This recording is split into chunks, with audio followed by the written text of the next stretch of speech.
इंशाल्लाह 1 मार्च से रमज़ानुल मुबारक शुरू होने जा रहा है, तो ऐसे कैसे हो सकता है कि इस पाक मुक़द्दस और ख़ास महीने की ख़ास तैयारियां ना की जाएं। रमज़ानुल मुबारक को वेलकम कहने के लिए मैंने रमज़ानुल मुबारक की तैयारियां अभी से शुरू कर दी हैं, क्योंकि काम बहुत ज़्यादा है लेकिन टाइम बहुत कम। मुझे अपने सारे काम पहली रमज़ानुल मुबारक से पहले ख़त्म करने होते हैं, क्योंकि रमज़ान के 30 दिनों में ना तो मैं डीप क्लीनिंग का कोई काम करती हूँ और ना ही मैं मार्केट का कोई काम करती हूँ, क्योंकि मेरी मैक्सिमम ये कोशिश होती है कि ये टाइम मैं अल्लाह ताला की इबादत में गुजारूं। तो चलें आए मेरे साथ मिलकर रमज़ानुल मुबारक को वेलकम करें।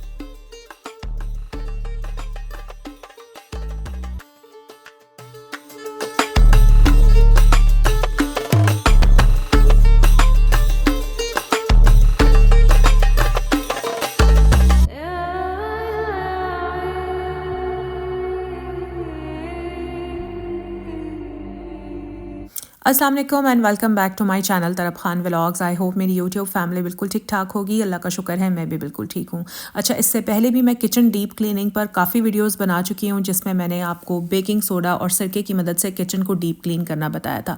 उन वीडियोज़ के लिंक्स मैं डिस्क्रिप्शन में डाल रही हूँ, अगर आपने देखना है तो ज़रूर जाकर देखिएगा। लेकिन आज का वीडियो है उन वीडियोज़ से एंटायरली डिफरेंट, क्योंकि आज के व्लॉग में मैं आपको किचन को डीप क्लीन करना तो बताऊँगी ही, मगर साथ में कुछ ऐसे ज़बरदस्त किस्म के सुपर अफोर्डेबल प्रोडक्ट्स भी बताऊंगी, जिन्हें इस्तेमाल करके बहुत ही कम टाइम में आप अपने किचन को बहुत अच्छे से डीप क्लीन कर सकते हैं। तो चलें आए शुरू करते हैं। आज मैं अपने किचन के डीप क्लीनिंग किचन के ड्रेन्स से स्टार्ट करूंगी। देखें, समटाइम्स तो हमारे ड्रेन्स बंद हो जाते हैं, सिंक में पानी इकट्ठा हो जाता है, और समटाइम्स हमारे ड्रेन्स बंद नहीं होते, मगर हमारे किचन के ड्रेन्स में से अजीब सी स्मेल आती है जो हमारे पूरे किचन में फैली हुई होती है। और हम अक्सर ही सोचते हैं कि हम डेली बेसिस पर अपना किचन साफ़ कर रहे हैं, तो ये स्मेल कहाँ से आ रही है। इसका बहुत ही आसान सा तोड़ है मेरे पास। कीवी का ड्रेनेक्स ले लें, ये आराम से आपको किसी भी स्टोर से मिल जाएगा। 350 से 400 रुपए का ये मिलता है। ड्रेनेक्स के सिर्फ 2 चम्मच सिंक के पाइप में डाल दें और उसके ऊपर 1 कप गर्म पानी डाल दें। बस अब इसको 20 मिनट के लिए छोड़ दें। 20 मिनट के बाद 6 से 7 कप आम टैप वाटर के इसमें डाल दें। And now you will see the magic of Drainex, क्योंकि अब आपके किचन के बंद ड्रेन्स तो खुल ही जाएंगे, साथ के साथ आपके किचन में मौजूद खुफिया स्मेल भी दूर हो जाएगी। ड्रेन्स ओपन करने के बाद अब मैं आ चुकी हूँ अपने किचन की दीवारें और सीलिंग साफ़ करने की तरफ। और यकीन करें, मुझे अपने किचन की दीवारें और सीलिंग साफ़ करने में बिल्कुल भी टाइम नहीं लगता, क्योंकि ये काम मैं वीकली बेसिस पर करती ही रहती हूँ। तो मुझे चाहिए सिर्फ 1 अदद झाड़ू और मुझे चाहिए 10 मिनट, और ये लें, हो गई सीलिंग साफ़ और चमका दी मैंने सारी दीवारें। जब डीप क्लीनिंग की बात आती है तो मैं किचन हुड को कैसे भूल सकती हूँ। सच्ची बात बताऊँ तो मैं किचन हुड 2 महीने बाद साफ़ करती हूँ, बट इस बार मैं पूरे 4 महीने बाद साफ़ कर रही हूँ। अब आप सोचेंगे कि मैं कितनी गंदी हूँ और मैंने 4 महीने से हुड साफ़ नहीं किया। तो ये मैंने जानबूझकर नहीं किया था, क्योंकि मैं चाहती थी कि पहले ये अच्छी तरह से गंदा हो जाए और फिर मैं अपनी बहनों को दिखाऊँ कि भाई जितना भी गंदा हो आप घर में आराम से इसको वॉश कर सकती हैं, कोई मसला नहीं है। आई नो बहुत सारे हुड क्लीनर्स मार्केट में मिलते हैं, लेकिन जब हम हार्पिक से इसको आराम से साफ़ कर सकते हैं तो फिर हमें कोई हुड क्लीनर ख़रीदने की क्या ज़रूरत है। और जब हुड इतना गंदा हुआ होता है ना, तो हमें थोड़ी सी मेहनत तो करनी ही पड़ती है, चाहे हुड क्लीनर हो चाहे हार्पिक हो। सबसे पहले तेज़ गर्म पानी आपने इसकी ग्रिल पर डालना है, फिर आपने हार्पिक डाल देना है, फिर लेना है एक कपड़े वाला ब्रश और उससे बस अच्छी तरह से स्क्रब कर लेना है, जिस तरह से मैं कर रही हूँ। और परेशान नहीं होना, क्योंकि मैं एंड में आपको इस ब्रश को साफ़ करने का तरीका भी बताऊँगी। अच्छा जी, यहाँ पर मैंने अच्छी तरह से ब्रश से इसको स्क्रब कर लिया है, एंड आफ्टर दैट मैंने इस पर थोड़ा सा सर्फ डाला है, एंड देन स्क्रब। और ये देखें जी, ग्रिल बिल्कुल अच्छी तरह से साफ़ हो गई है। असल में जो मैंने इसके ऊपर हार्पिक डाला था, तो हार्पिक ने आधे घंटे के अंदर इस चिकनाई को बिल्कुल सॉफ्ट कर दिया था, बिल्कुल नरम कर दिया था।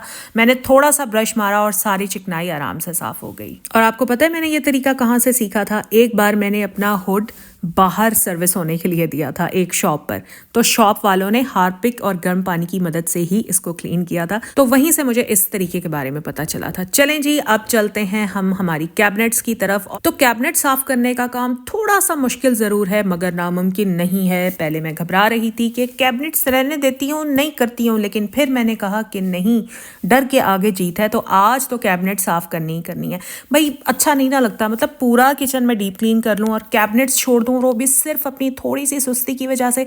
सो मैंने अपनी सुस्ती को डाला एक तरफ, बल्कि बाहर जाकर पटख दिया, पिया एक चाय का कप, खुद को ताज़ा दम किया और आकर खड़ी हो गई अपने काम की तरफ। तो कैबिनेट साफ करने का एक बहुत ही आसान सा तरीका मैं आपको बता रही हूँ। चाहे आपकी कैबिनेट्स अंदर से जितनी गंदी हो, जितनी चिकनी हो, या कैबिनेट्स के दरवाजे जितने चिकने हो, इस तरीके से आप आराम से साफ कर सकते हैं।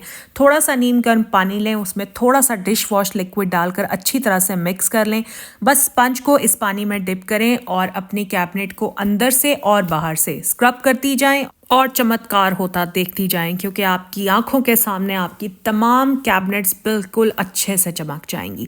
वैसे तो मैं कहती हूँ कि कैबिनेट्स को इतना गंदा होने ही ना दिया करें कि आपको इतनी ज़्यादा मेहनत करनी पड़े। मंथ में एक बार अपनी कैबिनेट्स आप लोग साफ़ कर लिया करें। तो जनाब, स्पंज से अच्छी तरह अपनी कैबिनेट्स क्लीन करने के बाद एक साफ टॉवल या माइक्रो फाइबर क्लॉथ ले लें और उससे अपनी कैबिनेट्स को क्लीन कर लें, जैसे कि मैंने किया है। And after that kitchen cabinets को ज़रा 15-20 मिनट के लिए खुला रहने दें, पंखा चला दें ताकि वो ड्राई हो जाए। एंड आफ्टर दैट अपने सारे बर्तन उन कैबिनेट्स के अंदर रख दें। किचन कैबिनेट साफ़ करने के बाद और बर्तन रखने के बाद मैंने जल्दी जल्दी फटाफट चिकन बोनलेस बनाया, और क्या यमी क्रीमी बोनलेस बना था यार। काश मैं आपको यहाँ पर टेस्ट करवा सकती। यार, माँ जितनी भी बिजी हो, बच्चे नहीं देखते। बच्चे तो बिल्कुल नहीं सोचते कि माँ सुबह से कामों में लगी हुई है। बच्चों को अपने टाइम पर लंच चाहिए ही होता है। चिकन बोनलेस के साथ साथ मैंने आलू मेथी भी बनाई थी। सो जिसका जो दिल किया उसने लंच में वही खाया और अल्लाह का शुक्र अदा किया। पता नहीं क्यों मेरे साथ हमेशा इस तरह होता है कि जब भी रमज़ानुल मुबारक शुरू होता है ना, तो मेरा दिल करता है कि मैं सारी क्रॉकरी नहीं ले लूँ, सारी चीज़ें नहीं ले लूँ। लेकिन ये जो ऊपर बैठे होते हैं ना हस्बैंड, जो हमारे सरों पर बैठे होते हैं, वो हमें इतना ख़र्चा करने नहीं देते यार। तो इसलिए हमें बहुत सारी ख्वाहिशें मारनी पड़ती हैं। तो अभी तो मैंने खैर कुछ भी नया नहीं लिया, बट जो एक चीज़ बहुत ज़्यादा ज़रूरी थी नई लेनी, वो थे जी किचन बास्केट्स, जिनमें बर्तन धोने के बाद हम बर्तन रखते हैं।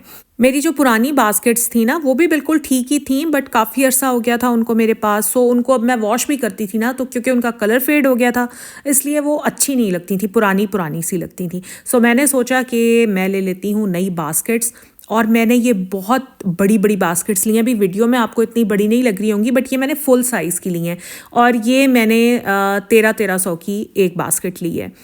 मेरे किचन के लिए बास्केट्स बहुत ज़्यादा ज़रूरी हैं, और यहाँ पर आप देख रहे हैं ये मेरी पुरानी वाली बास्केट है, एक ये है और एक और है। तो ये कुछ ना इनके कलर फेडेड से हो गए थे, इसलिए मुझे अच्छी नहीं लगती थी। आप लोग बताइएगा कि मेरी नई बास्केट्स आपको कैसी लगी।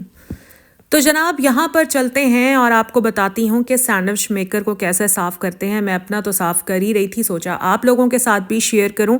कल पता है क्या हुआ, कल जब मैंने अपने बेटे के लिए सैंडविच बनाए, और कल मुझसे गलती हो गई, मैंने कह दिया जनाब अपनी हेल्पर को सैंडविच मेकर साफ़ करने का, और उसने सैंडविच मेकर में छुरियाँ मार मार के सारी सैंडविच मेकर बर्बाद कर दी। सो मैंने सोचा आज उसको भी बताती हूँ और आप लोगों को भी सिखाती हूँ। सबसे पहले आपने ये करना है कि सैंडविच मेकर को आपने 15 to 20 मिनट्स के लिए हीट अप कर लेना है। इतने आपका सैंडविच मेकर हीट अप होगा। मीनवाइल आपने 1 चम्मच बेकिंग सोडा लेना है, 1 चम्मच विनेगर लेना है, इसको अच्छी तरह से मिक्स कर लेना है। मिक्स करने के बाद सैंडविच मेकर को कर देना है बंद, उसका स्विच निकाल लें, और ये सोल्यूशन जहाँ जहाँ आपके सैंडविच मेकर में चीज़ चिपकी हुई है या ब्रेड चिपकी हुई है, वहाँ वहाँ चम्मच की मदद से ये सोल्यूशन लगा दें।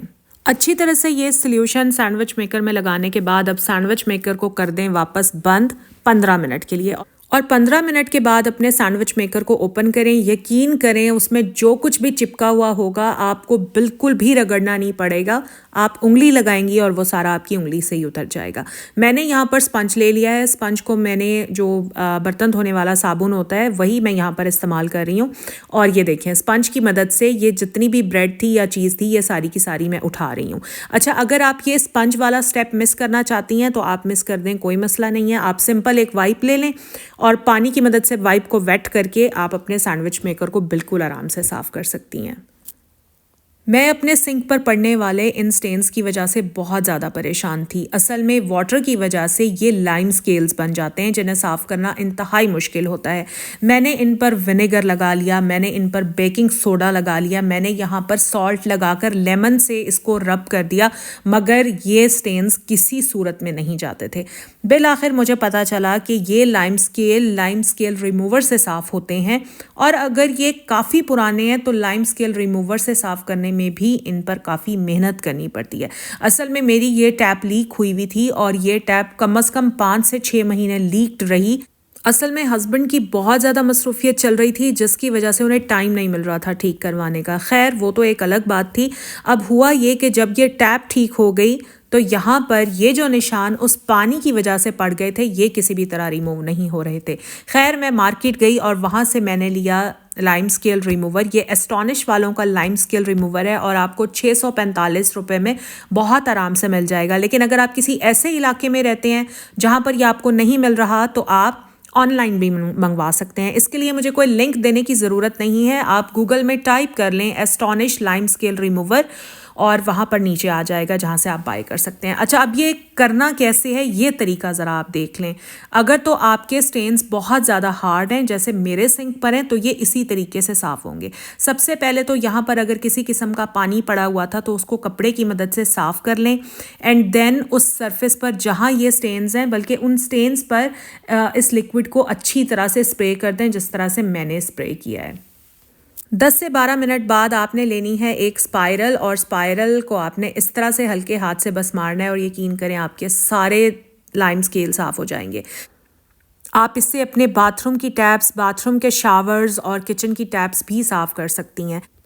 स्टेन्स रिमूव करने के बाद मैंने इसको सोप और स्पंज की मदद से अच्छी तरह से साफ़ कर लिया था और अब ये देखें किस कदर साफ़ सुथरा सिंक हो गया है। कहीं आपको नज़र आ रहे हैं किसी किस्म के स्टेन्स? हार्ड वाटर स्टेन्स कभी भी सिरका, बेकिंग सोडा, सॉल्ट, लेमन इनसे नहीं रिमूव होते। आपको लाजमी कोई ना कोई रिमूवर लेना ही पड़ता है।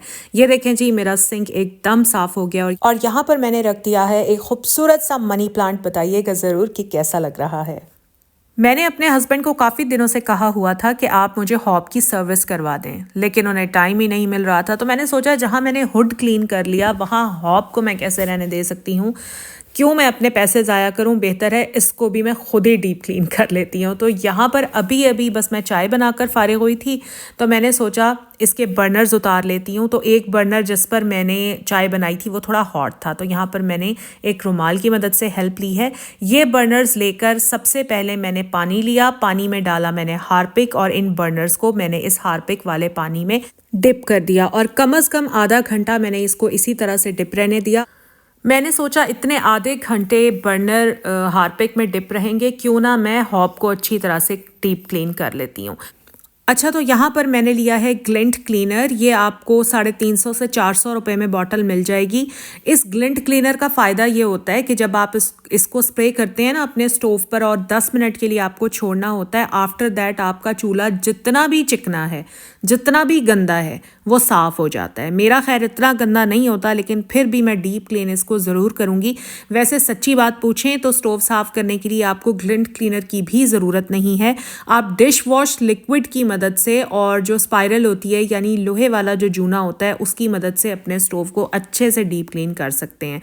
यहाँ पर लिक्विड को डाले हुए 10 मिनट हो चुके हैं। अब मैंने लिया है एक टूथब्रश और टूथब्रश की मदद से थोड़ी सी चिकनाई थी जो जमी हुई थी उसको मैं क्लीन कर रही हूँ। सारी चिकनाई अच्छी तरह से साफ़ करने के बाद मैंने स्पंज लिया, डिश वॉश लिक्विड लिया। नहीं है डिश वॉश लिक्विड कोई मसला नहीं है, बर्तन धोने वाला साबुन ले लें और अच्छी तरह से अपने स्टोव को क्लीन कर लें। आधे घंटे बाद मैंने हॉब के बर्नर्स को हार्पिक वाले पानी में से निकाला और अच्छी तरह से ब्रश करना शुरू कर दिया और यकीन करें बर्नर्स के जितने भी सुराख थे ना वो खुद ब खुद हार्पिक में डिप रहने की वजह से ओपन हो चुके थे। कहीं से आपको लग रहा है कि ये स्टोव मैंने आज से 8 साल पहले ख़रीदा था? तो जनाब यहाँ पर जितने भी मेजर काम थे जो कि ख़ुद मेरे करने वाले थे वो मैंने अपने हाथ से कर लिए थे। अब जो छोटे मोटे काम थे जैसे फ्लावर्स वॉश करना या सोप डिशेस वॉश करना, हैंड वॉश बॉटल्स को वॉश करना, वो मैंने ज़रा अपनी हेल्पर्स पर छोड़ दिए कि ये काम अब तुम लोग कर लो।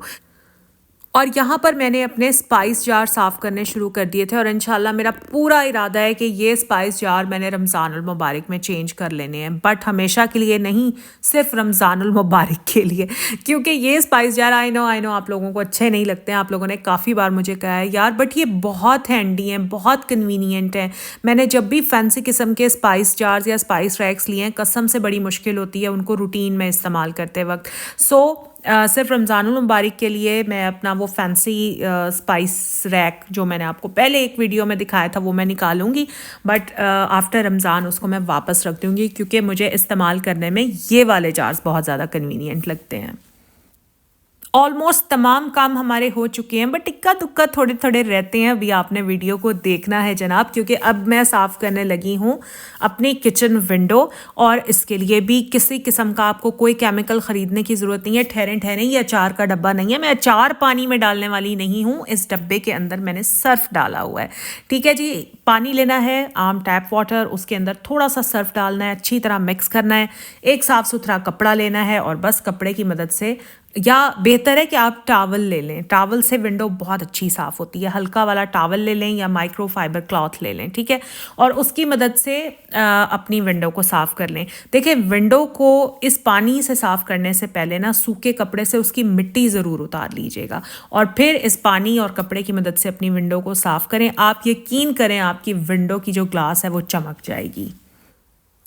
और अब बारी आती है माइक्रोवेव साफ़ करने की। माइक्रोवेव में भी मैंने ग्लिंट क्लीनर स्प्रे कर दिया था, 10 मिनट के लिए मैंने छोड़ दिया था। 10 मिनट के बाद मैंने एक छोटा सा टावल का पीस लिया है और इसको मैंने जस्ट लाइक कपड़ा मारा है, और सारी चिकनाई, सारे स्टेन्स बिल्कुल आराम से साफ़ हो गए हैं। और ये माइक्रोवेव जनाब मेरे पास माशाल्लाह माशाल्लाह 18 साल से है, मेरे जहेज़ का है। मेरी शादी को माशाल्लाह 18 साल हो चुके हैं। सो ये 18 साल से मेरे पास है and it's still working very well. और आखिर में रह गया जनाब ये ब्रश, इसको हमने ऐसे नहीं छोड़ना, इसको भी तो साफ़ करके रखना है। करना कुछ भी नहीं है, सिर्फ एक बर्तन लें, उसमें तेज़ गर्म पानी डालें, सर्फ डालें, और इस ब्रश के ब्रिसल्स उस पानी में आधे घंटे के लिए डिप कर दें। That's it. आधे घंटे बाद जब आप ब्रश को उठाएंगे ना, तो ये देखें जनाब, सारा ब्रश आपका नीट एंड क्लीन हुआ होगा। तो अब इस ब्रश को हम रख देंगे ताकि अगली बार भी हम इसको इस्तेमाल कर सकें। ये था मेरा व्लॉग। कैसा लगा आपको मुझे ज़रूर बताइएगा, मैं आपके कमेंट्स का इंतज़ार करूँगी। अगर व्लॉग अच्छा लगा है तो प्लीज़ लाइक ज़रूर कीजिएगा। चैनल पर अगर फ़र्स्ट टाइम आए हैं तो मेरे चैनल को सब्सक्राइब ज़रूर कीजिएगा। फ्रेंड्स एंड फैमिली के साथ शेयर भी ज़रूर कीजिएगा। अपना ख्याल रखिए, मेरे साथ जुड़े रहिए। अल्लाह हाफ़िज़।